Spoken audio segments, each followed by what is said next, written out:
So, friends, good morning once again, and I welcome you back to this class of video lecture.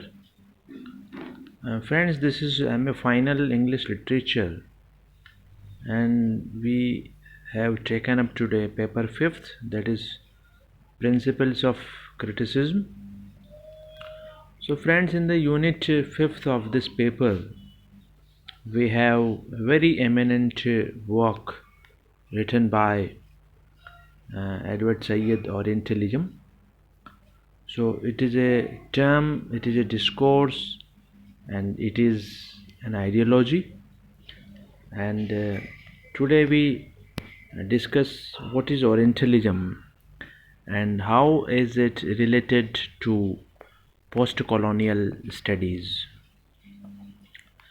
The critical analysis of the history, culture, literature, and modes of discourse that are specific to the former colonies of England, Spain, France, and other European imperial powers. Yes, this is a bit critical analysis, critical understanding of the history, culture, literature, and modes of discourses of the colonies of England, Spain, France, and other European uh, imperial powers. These studies have focused especially on the third world countries in Africa, Asia, the Caribbean islands, and South America.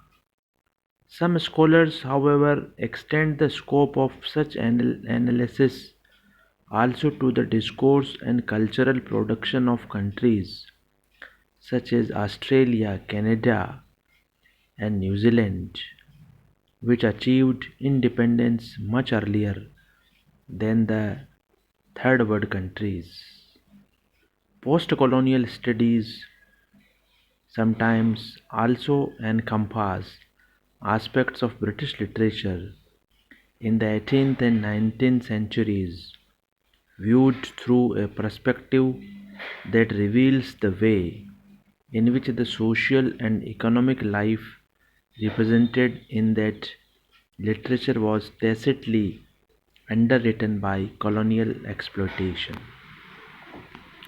So, friends, we have seen that what is the literal meaning of the post-colonial studies.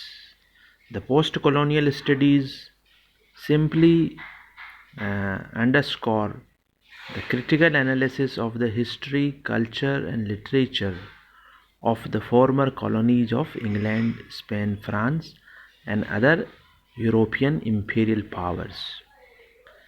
An important text in establishing the theory and practice in this field of study was Orientalism.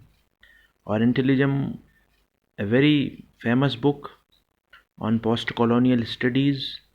This book was published in 1978 by a Palestinian American scholar, Edward Said, which applied a revised form of Michael Foucault's historicist critique of discourse to analyze what he called cultural imperialism.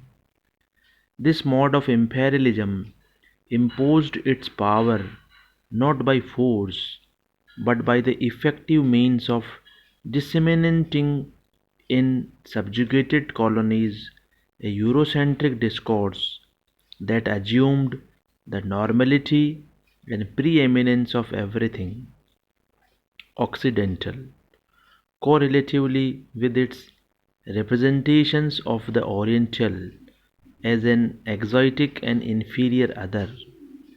The term Orientalism is now sometimes applied to cultural imperialism by means of the control of discourse not only in the Orient but anywhere in the world. This is the exact definition of Orientalism, friends. The term, again I repeat, the term Orientalism is now sometimes applied to cultural imperialism. Yes, when one particular island, one particular territory is culturally,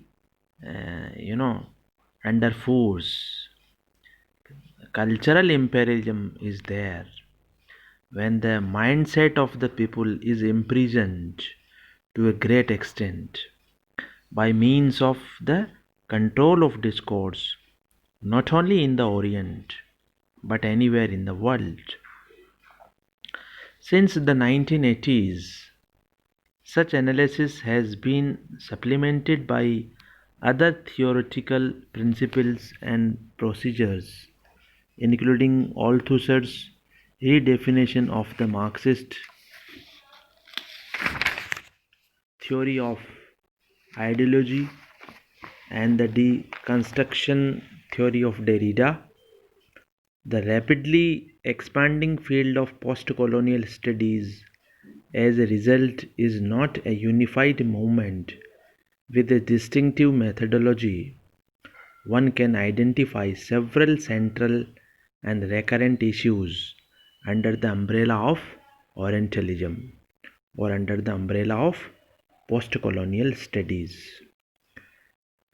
The rejection of the master narrative of Western imperialism, in which the colonial other is not only subordinated and marginalized, but in the effect deleted as a cultural agency, and is its replacement by a counter narrative in which the colonial cultures fight their way back into a world history written by Europeans.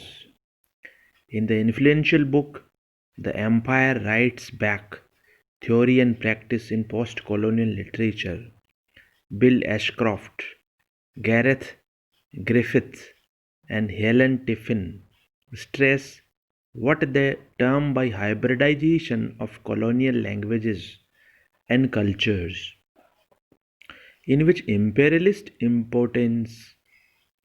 importations are uh, superimposed on indigenous traditions.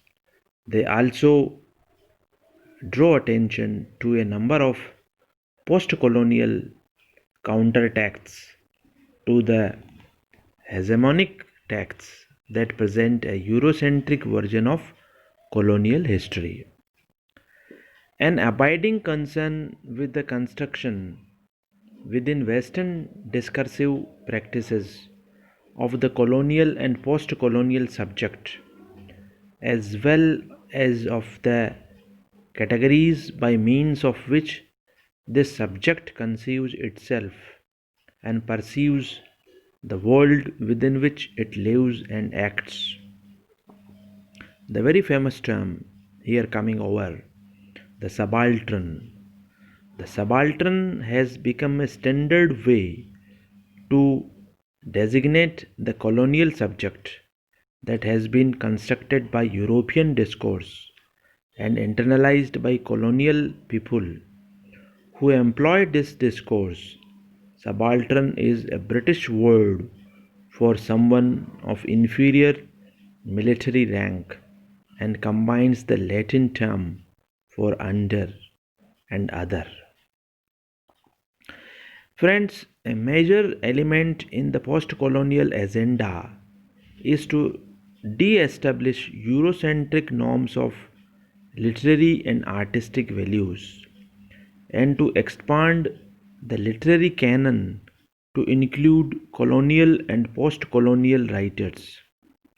In the United States and Britain, there is an increasingly successful movement to include in the standard academic curricula the brilliant and innovative novels, poems, and plays by such post colonial writers in the English language as the Africans Chinua Achebe and Wole Soyinka, the Caribbean islanders V.S. Naipaul and Derek Walcott, and the authors from the Indian subcontinent G.V. Desani and Salman Rushdie. We are supposed to compare ethnic writers under periods of American literature, and uh, we have to see Homi Bhabha's The Location of Culture, which was published in 1994. For a survey of the large and growing body of Anglophone literature by post colonial writers throughout the world, uh, we have to see Martin Coyle and others. And the name of the book is Encyclopedia of Literature and Criticism. Friends, post colonial scholarship also studies forms of imperialism other than European, including the domination of some southern hemisphere groups or uh, nations by other southern hemisphere groups or nations. This rethinking of empire has brought the United States into focus as an object of post colonial scholarship. So, this entire terminology includes various terms like hybridization, cultural imperialism, subaltern, post colonial literature, post colonial writing. So, friends, in fact, if I simplify the term Orientalism or the post colonial studies, it refers to the critical analysis of the history, cultures, and literatures of the former colonies of these superpowers of the world in the 19th and 20th century. And when these nations are now free politically, now after gaining independence, these countries have restructuring their own culture, their own history in their own way. So in a way, post colonial studies discusses the aftermaths of the colonial era. So, in the next classes, we shall be taking the chapter by Edward Said, which is prescribed in the course. I think today we have been able to underline or underscore the term the post colonial studies.